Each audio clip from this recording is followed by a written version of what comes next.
सिद्धेभ्यः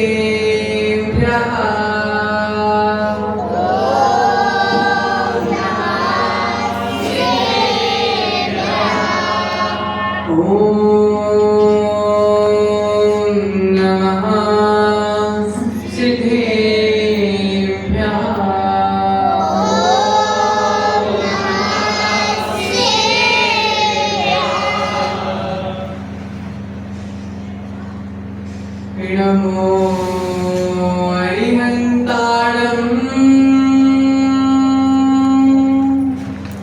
नमो सिद्धाणं नमो आयर्याणं नमो वञ्छायाणं नमो लोये सव्यसा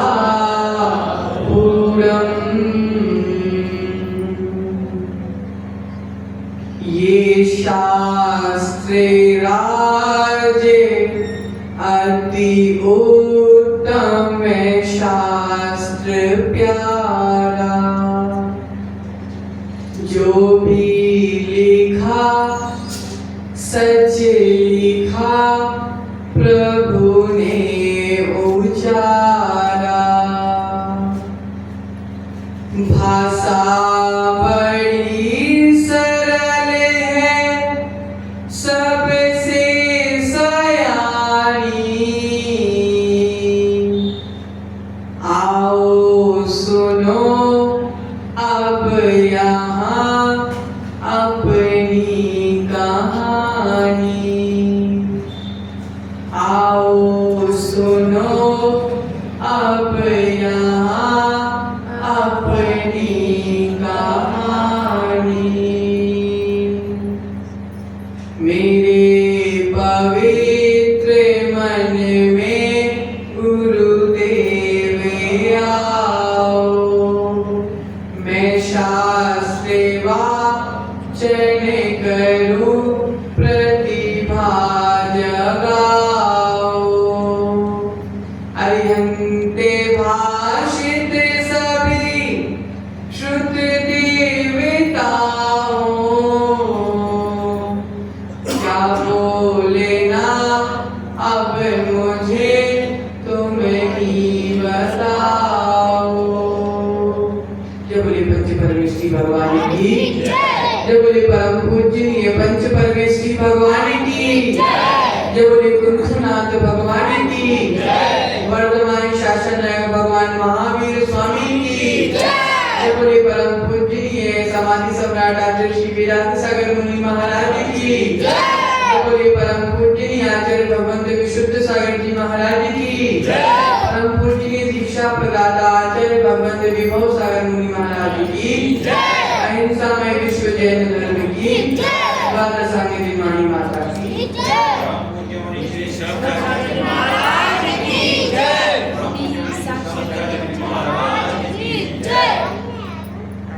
प्रियात्मन 12 भावना की चर्चा हमारी अन्यत्व भावना का हो चुकी है। आज हम असुचि भावना के बारे में जानने का प्रयास करें। कौन सी भावना? असुचि भावना। प्रियात्मन आचार्य भगवंत कह रहे हैं कि शुभ परिणामों के द्वारा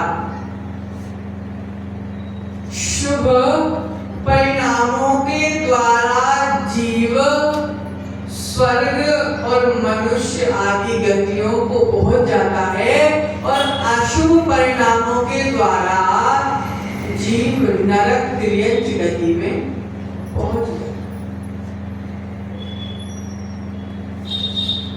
शुभ उपयोग शुभ परिणामों के द्वारा जीव मनुष्य गति और स्वर्ग के सुखों को भोगता है और अशुभ परिणामों के द्वारा जीव नरक और तिर्यंच के दुखों को भोगता है। शुद्धोपयोग की दृष्टि वाला जीव विशुद्धि वाला जीव एक ना एक दिन सिद्धत्व पद को प्राप्त कर लेगा। प्रियात्मन, रहनसार जी में आचार्य भगवंत कुंद स्वामी बोलते हैं कि अशुभ उपयोग के कारण 3 उपयोग होते हैं, शुभ उपयोग, अशुभ उपयोग और शुद्ध उपयोग। तो आचार्य भगवंत कुंद स्वामी रहनसार जी में कह रहे हैं कि अशुभ उपयोग के कारण नरक और तिर्यंच की यात्रा करना पड़ता है। शुभ उपयोग के कारण मनुष्य एवं देवगति की यात्रा करना पड़ता है और शुद्ध उपयोग के कारण मोक्ष की यात्रा करना।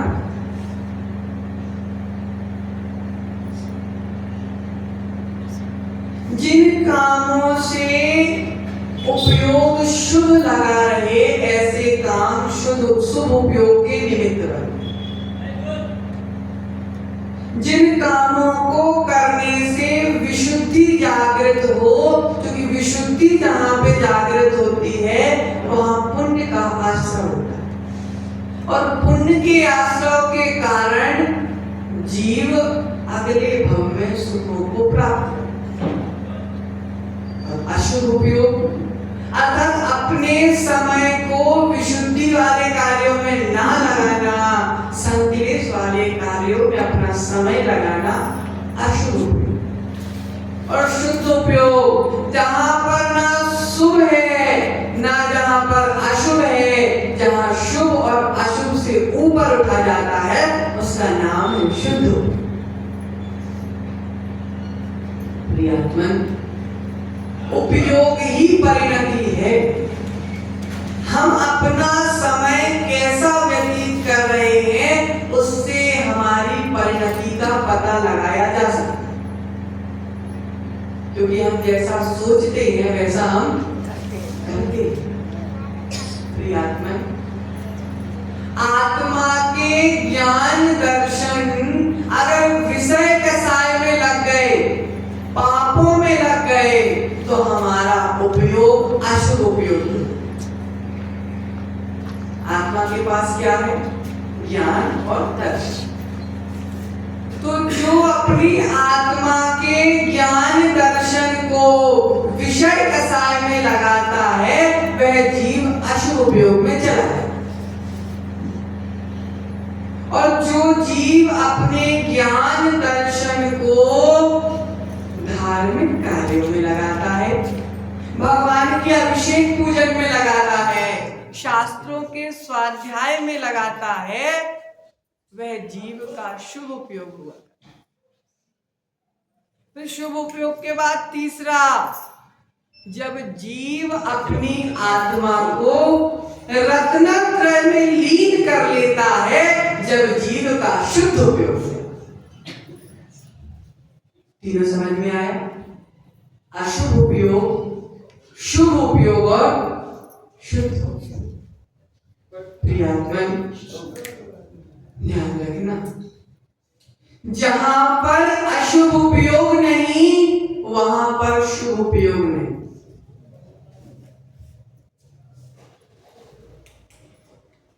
जहां पर अशुभ उपयोग नहीं है वहां पर शुद्ध उपयोग नहीं है, और जहां पर अशुभ उपयोग नहीं है और शुद्ध उपयोग नहीं है वहां पर शुद्ध उपयोग है। जहां ना आत्मा अशुभ चेष्टाएं कर रही, जहां पर ना आत्मा शुभ चेष्टाएं कर रही, जहां पर आत्मा आत्मा में डूब गई है वहां पर शुद्ध उपयोग। प्रियात्मन, बात को समझना। आज हम चर्चा कर रहे हैं असुचि भावना। तो असुचि भावना के लिए आचार्य क्या कह रहे हैं? मल को ध्यान से समझना, मल को मल के साफ किया, मल को मल के साफ किया फिर भी हम निर्मल नहीं।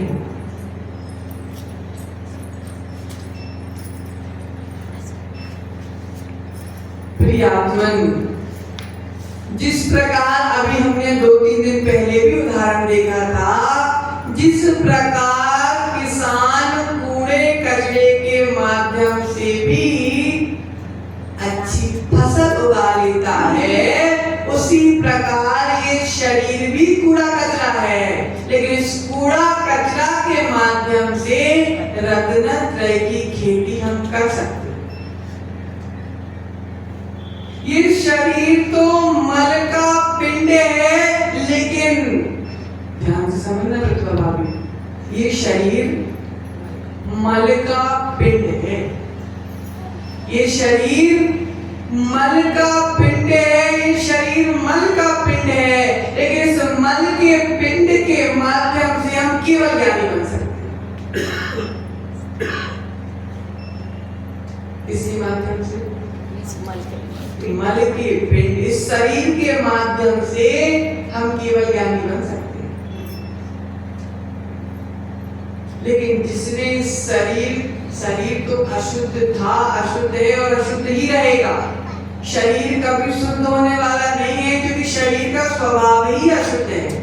लेकिन इस अशुद्ध का भी जिसने सही उपयोग कर लिया, जिसने इस अशुद्ध शरीर के माध्यम से रत्नत्रय को धारण करके रत्नत्रय की साधना कर ली, वह उसकी इस अशुद्ध शरीर के माध्यम से अपनी आत्मा को परमात्मा। प्रियात्मन, स्वप्निल भैया, कांच की गिलास को टूटने में समय नहीं लगता। कांच की गिलास को टूटने में समय नहीं लगता। जिस प्रकार कांच की गिलास को टूटने में समय नहीं लगता, उसी प्रकार इस शरीर में से आत्मा को निकलने में समय नहीं लगता। इस शरीर में से प्राण को निकलने में समय नहीं लगता। कांच का गिलास गिरता है और तुरंत हजारों टुकड़े हो जाते हैं। उसी प्रकार न जाने कौन सी श्वास हमारी आत्मा शरीर को छोड़कर निकल जाए। प्रियात्मन, दिपे चाम चादर मणि, हाड़ पिंजरा दे, भीतर यासम जगत में और नहीं। दिपे चाम चादर मणि, ये जो हड्डियों का पिंजरा है, ये शरीर कैसा है संयम? हड्डियों का पिंजरा है। इस हड्डियों के पिंजरे के ऊपर इस मांस का चद्दर ढका हुआ है। हड्डियों के पिंजरे में इस मांस का चद्दर डला हुआ है, और इसके भीतर जो है, भूधरनाथ जी क्या कह रहे, इसके भीतर की जो स्थिति है, उस जैसी घिनौनी स्थिति जगत में किसी की नहीं। शरीर है क्या? मात्र इसमें खून, पीप, मल, मूत्र, यही तो भरा है शरीर में। संयम, कितना भी अच्छा खा लेना भैया, कितनी भी मैगी खा लेना, कितने भी पिज्जा, बर्गर, जो जो अच्छा अच्छा है सब खा लेना, लेकिन जब सुबह जाओगे तो मल ही निकलेगा। जब सुबह जाओगे तो मल ही निकलने वाला है, जितना भी अच्छा भोजन कर लेना। ये शरीर इतना अशुद्ध है शुद्ध भैया, ये शरीर इतना अशुद्ध है कि कितनी भी शुद्ध चीजें इस अशुद्ध शरीर के कांटेक्ट में आती है तो वह शुद्ध चीज भी अशुद्ध हो जाती है। इतना अशुद्ध है। अशुद्ध कोई नहीं खाता, शुद्ध भी खाओगे तो अशुद्ध हो जाएगा। अमृत भी पियोगे तो उसका आखिरी रूप लघु शंका ही होगी। क्योंकि ये शरीर इतना गंदा है कि अच्छी से अच्छी वस्तु भी इसके संपर्क में आकर गंदी हो जाए।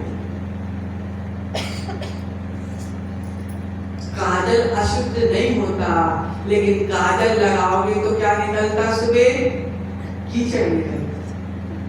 अच्छा खाते हो, मुख से क्या निकलती है? लार निकलती है।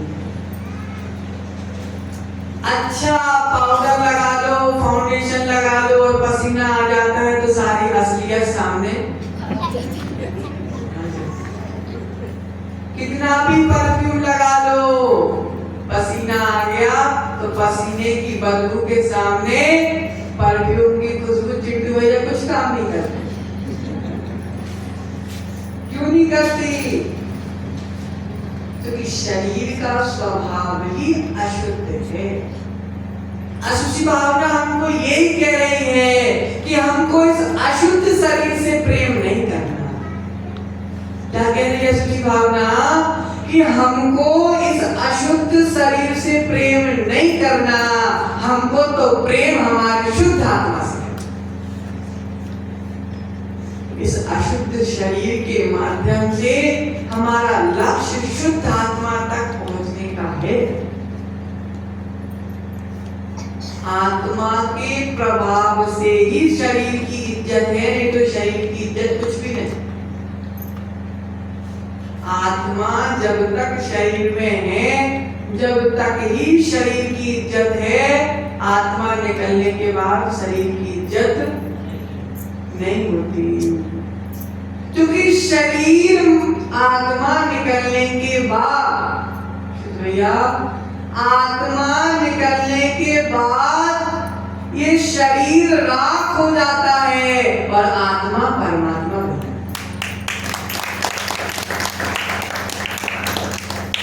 जब तक साथ है, जब तक शरीर और आत्मा साथ में है, जब तक शरीर का अच्छा उपयोग कर लेना, साधना कर लेना, तप कर लेना। अगर आत्मा निकल गई तो ये सब मिलके तुम्हारे शरीर को राख कर देंगे। शरीर की इज्जत क्या है?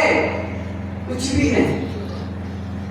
शरीर की इज्जत कुछ भी नहीं है, वो तो आत्मा के कारण इज्जत होती है। आत्मा निकलती है तो शरीर को तुरंत जला दिया जाता है, तुरंत जीवों की उत्पत्ति प्रारंभ हो जाती है शरीर में।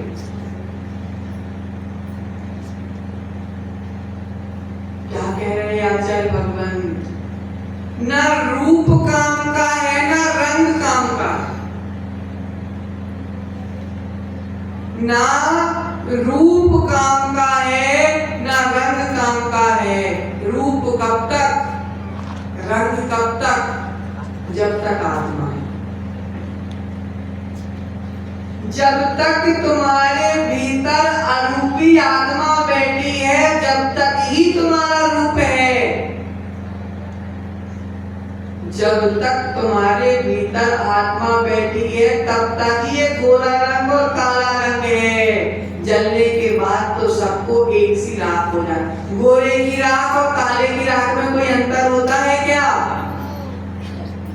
पूजा दीदी, गोरे की राख और काले की राख में कोई अंतर होता है क्या?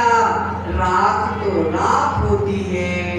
और जब तक आत्मा है, जब तक ही शरीर की इज्जत है, उसके बाद तो शरीर की इज्जत राख है, राख। नाम के लिए मर रहे हैं, नाम के लिए। कि नाम भी शरीर जब तुमने प्राप्त किया, जैसे ही जन्म हुआ वैसे ही नाम रखा। मरने के बाद शुद्ध भैया कुछ अच्छा काम कर लोगे तो कुछ दिन तक तुम्हारा नाम लिया जाएगा, उसके बाद फिर नाम की भी कोई इज्जत। तो क्या कह रहे हैं आचार्य भगवान? ना रंग की इज्जत, ना रूप की इज्जत, ना नाम की इज्जत। इज्जत है तो मात्र आत्मा की।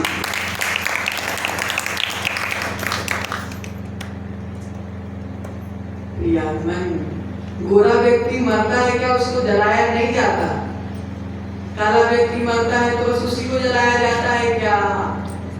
चाहे गोरा हो तो भी जलना है, काला हो तो भी जलना है,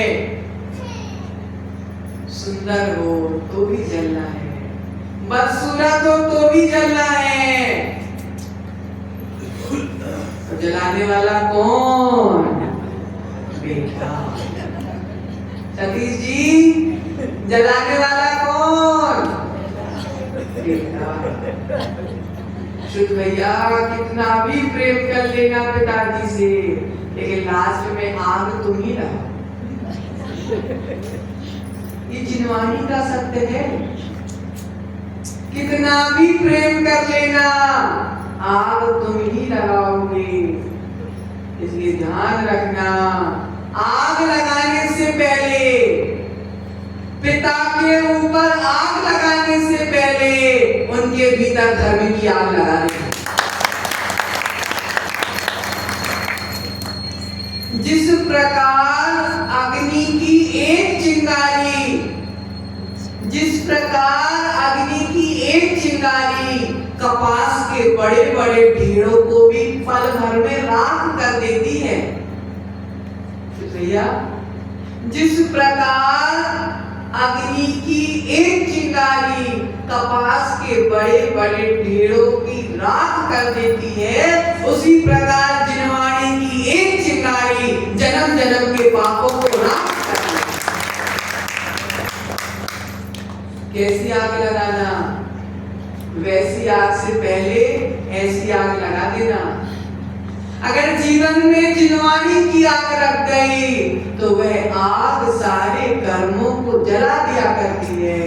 नहीं तो अगर जिनवानी की आग के माध्यम से कर्मों को नहीं जला पाए तो ऐसे पुत्र हर जन्म में मिलेंगे और हर जन्म में ऐसे पुत्र तुमको आग लगाते रहेंगे।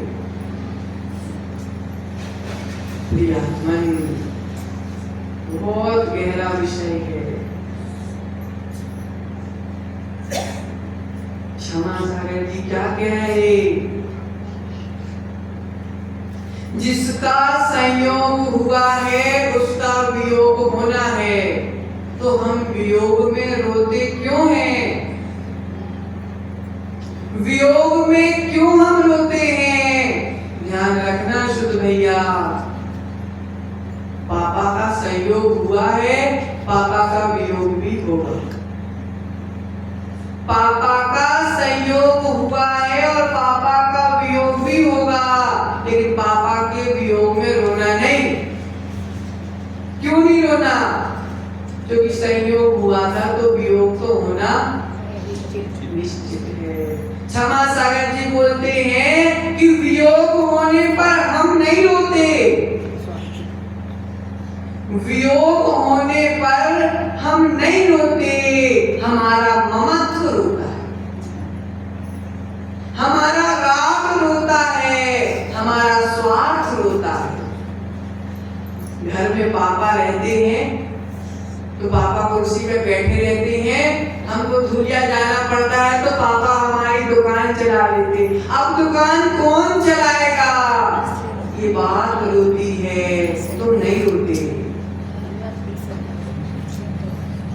बात समझ में आ रही? असुचि भावना यही कह रही है कि शरीर को क्या सजाना, उसको तो जलना। शरीर को क्यों सजाना और क्या सजाना? उस शरीर को तो राख होना है, सजाना है तो अपनी आत्मा को सजाओ, जिसको भगवान बनना है। जिसको जलना है, जिसको राख होना है, उसको हम सजा रहे। 24 घंटे आईने में देख रहे हैं, 24 घंटे बाल बना रहे हैं, कुछ नहीं बचने वाला। सजाना है तो स्वाध्याय के माध्यम से आत्मा को सजाओ, अभिषेक शांति धारा पूजन करके अपनी आत्मा को सजाओ, क्योंकि आत्मा को तो भगवान बनना है। प्रियात्मन, आचार्य भगवंत गौरी बहुत गहरी व्याख्या कर रहे हैं। हम आपको आज 12 भावना जो परम पूजनीय आचार्य श्री विभव सागर जी द्वारा लिखी गई है, उस 12 भावना की कुछ पंक्तियां सुनाते हैं। ध्यान से समझना, पूरी अशुचि भावना समझ में आ जाएगी। क्या कह रहे हैं आचार्य भगवंत? यह काया चमड़े की पुतली, यह काया चमड़े की पुतली, मूरख प्रीति करे, साथ कुधातु भरी है तन में, नभ मर द्वार बहे। कितने मल द्वार? 9 मल द्वार। क्या कह रहे हैं? कितने मल द्वार? 9 मल द्वार। आंखें कान नाक 6 मल, मूत्र मुंह जान, ये नव द्वार कहे जिनवाणी से मान। सबसे पहले दोनों आंखें। सुबह उठते हो तो क्या निकलता है आंखों से? मल निकलता है, मल। 2 आंखें, 2 नाक के छिद्र, 2 कान, मल द्वार, मूत्र द्वार और मुख। ये 9 मल द्वार हमारे शरीर में है, जिसमें से सतत मल बहता है। आंखों को जब भी हाथ लगाओगे तो मल, कानों में जब भी हाथ लगाओगे तो मल, नाक में जब भी हाथ लगाओगे तो मल, मल का स्थान, मूत्र का स्थान जब भी हाथ लगाओगे तो मल, जब भी मुख में हाथ लगाओगे तो मल। शरीर पूरा मल से भरा हुआ है, मल ही मल है। अगर निर्मल कोई है तो मात्र हमारी आत्मा ही निर्मल है। तो क्या कह रहे आचार्य भगवंत? मल मल कर तू किसको धोता, मल मल कर तू किसको धोता, यह तन मल घट है, आंख मुंदी तो इस काया को जाना मरघट है।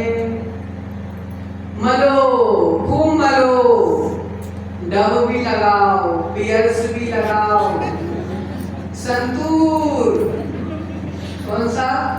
नंबर 1 क्लिनिक प्लस, जॉनसन में भी खूब मलो, खूब मलो। शरीर कभी शुद्ध होने वाला, जितना शरीर को मल रहे हो, जितना शरीर को घिस रहे हो, बार बार शरीर में कुछ न कुछ लगाते रह रहे हो, ध्यान रखना, जितना शरीर को मल रहे हो, अगर उतना आत्मा को मल देते तो आज इस प्रवचन सभा में तुम नहीं बैठते, तुम तो सिद्ध सिद्धा। अनादि काल से शरीर को ही मला है, इसलिए अभी तक चक्कर लगा रहे हो। अगर आत्मा को मल लिया होता तो आज तुम भी सिद्ध भगवान बनकर सिद्ध शिला पर बैठे रहते, अनंत सुख का भोग करते। फिर क्या कह रहे आते भगवान? जैसे ही आंख बंद हुई वैसे ही कहां पहुंचना है? मरघट में पहुंचना। फिर क्या कह रहे? जैसा चाहो कर सकते हो, जैसा चाहो कर सकते हो, इस मानव तन से पूर्ण शक्ति के स्वामी तुम हो, सोचो निज मन से। हम जैसा चाहें वैसा कर सकते, मयूर भैया हम जैसा चाहें वैसा कर सकते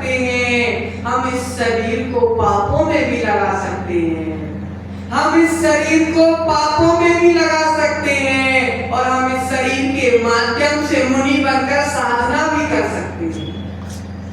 तुम जैसा चाहो वैसा कर सकते हो। मुनि भी इस शरीर से बना जाता है और पाप भी इस शरीर से किया जाता है। मुनि भी शरीर से बना जाता है और इस मनुष्य योनि में ही बना, और इसी शरीर से पाप किया जाता है और मनुष्य योनि में हम पाप कर भी रहे हैं। अंतर मन की आंखें खोलने की जरूरत है। अंतर मन की आंखें खोलने की जरूरत है। ध्यान रखना, जिसके अंदर की आंखें खुल गई, जिसकी अंदर की आंखें खुल गई, बाहर की आंख बंद होते ही उसकी अगर अंदर की आंखें बंद होने के पहले खुल, समझना इंग्लिश के पापा, बाहर की आंखें बंद होने से पहले अंदर की आंखें खोल लेना। जिनवाणी क्या कह रही? बाहर की आंखें बंद होने से पहले भीतर की आंखें खोल लेना, सारा जीवन रोशन हो जाए।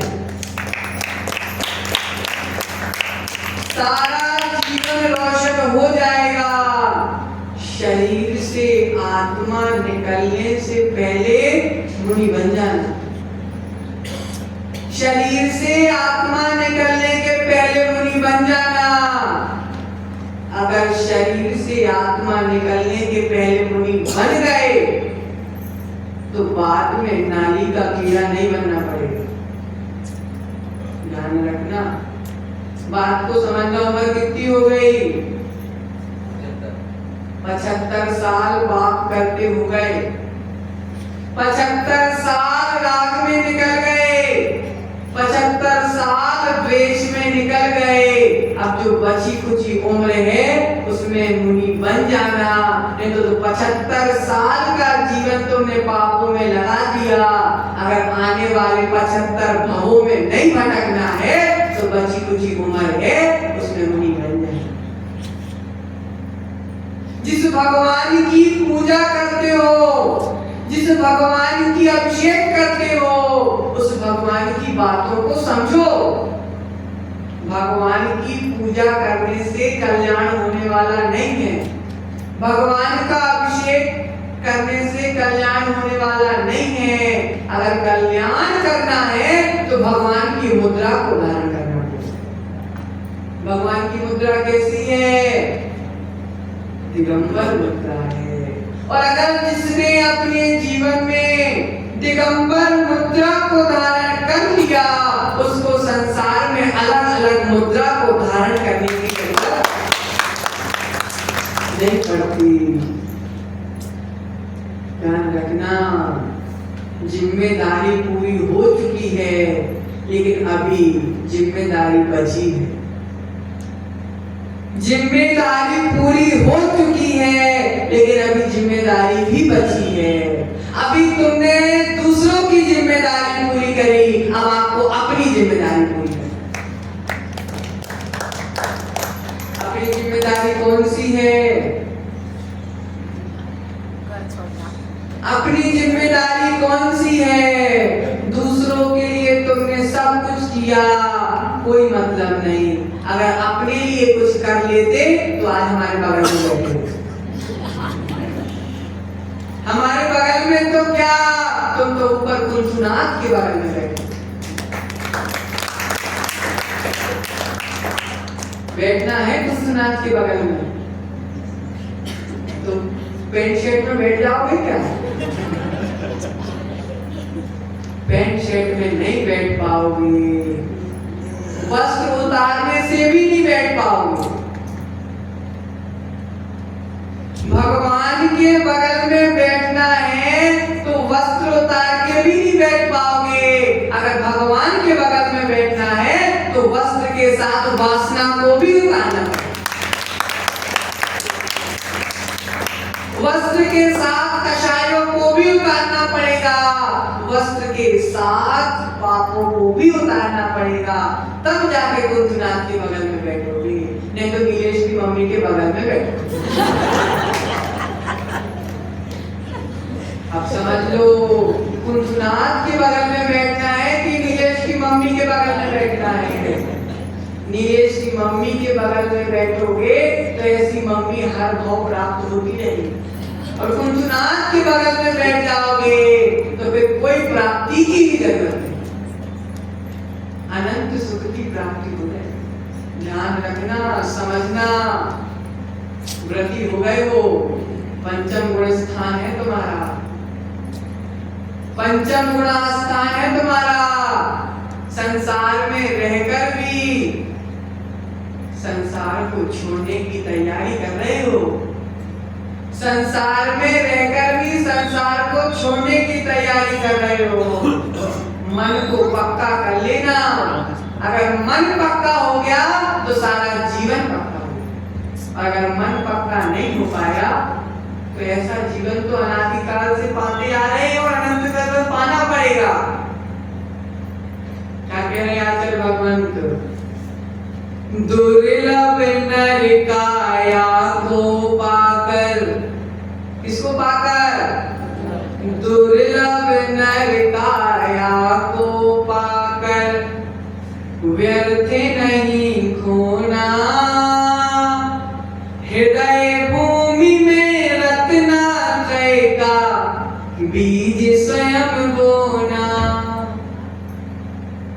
दुर्लभ नर काया को पा लिया तुमने, पुरुष पर्याय की प्राप्ति हो गई, अब उसको फालतू में नहीं गवाना, उसको फालतू में नहीं गवाना। इस नर काया की भूमि में रत्नात्रय का बीज लगाना, और जब उस बीज को, जब वो बीज बड़ा हो जाएगा तो ध्यान रखना, नीलेश के पापा, तुम नीलेश के पापा नहीं रह जाओगे, तुम जगत के पापा बन जाओगे। किसके पापा बन जाओगे? जगत के पापा बन जाओगे। पापा कौन? पापों को हरने वाला पापा, पापों में लड़ाने वाला पापा नहीं होता, पापों में लगाने वाला पापा नहीं होता, पापों से छुड़ाने वाला पापा होता। इसलिए नीलेश के पापा बनना है कि जगत के पापा बनना है? बोलो, आज तो भी फंसे हो। बोलो, नीलेश के पापा बनना है कि जगत के पापा बनना है? जगत के पापा बनना है, जगत के पापा बनना है तो रत्नात्रय को जीवन में लाना पड़ेगा, रत्नात्रय को जीवन में लाना पड़ेगा। जिसने रत्नात्रय को जीवन में ले आया वह दूसरे के जीवन को भी सुधार दिया, अपना तो सुधारता ही सुधारता है, साथ में दूसरे के जीवन को भी सुधारता है। प्रियात्मन, समय हो गया, इसलिए इस अपवित्र शरीर को, असुचि भावना क्या कह रही? इस अपवित्र शरीर के माध्यम से रत्नात्रय को जीवन में लाकर उस शुद्ध आत्मा को परमात्मा बना लेना, नहीं तो शरीर का तो क्या है। जिस नीलेश की रात में, जिस नीलेश के राज में तुम आज संसार में घूम रहे हो, संसार छोड़ने की भावना नहीं हो रही है, वे नीलेश ही तुमको लेके जाएगा प्राग। सही बोल रहे कि गलत बोल रहे? इसलिए ध्यान रखना, नीलेश की आग लगाने से पहले तुम अपना मन जिनवानी में लगा लेना, जीवन का कल्याण हो जाएगा। असुचि भावना कह रही है कि शरीर अपवित्र है, उस अपवित्र शरीर को शुद्ध नहीं मानना, इस अपवित्र शरीर को शुद्ध नहीं मानना। पालचंद जी, दूध में पानी मिला दिया, दूध में पानी मिला दिया, तो क्या पानी और दूध तुम बता सकते हो कि इसमें से कौन सा पानी और कौन सा दूध है? उसी प्रकार हमारा शरीर और आत्मा भी दूध में पानी जैसे मिली है। हम बता नहीं सकते कि शरीर क्या है, आत्मा क्या है। शरीर देखने का विषय है, लेकिन आत्मा देखने का विषय नहीं है। शरीर छूने का विषय है, आत्मा छूने का विषय नहीं है। आत्मा तो मात्र और मात्र अनुभव का विषय है। इसे जिसने आत्मा का अनुभव कर लिया उसने शरीर के प्रति राग छोड़ दिया, और जिसने शरीर के प्रति राग छोड़ दिया और आत्मा से अनुराग कर लिया वह आत्मा परमात्मा बन जाती है। इसी में भावना के साथ परम पूज्य आचार्य श्री विभू सागर जी महाराज की जय।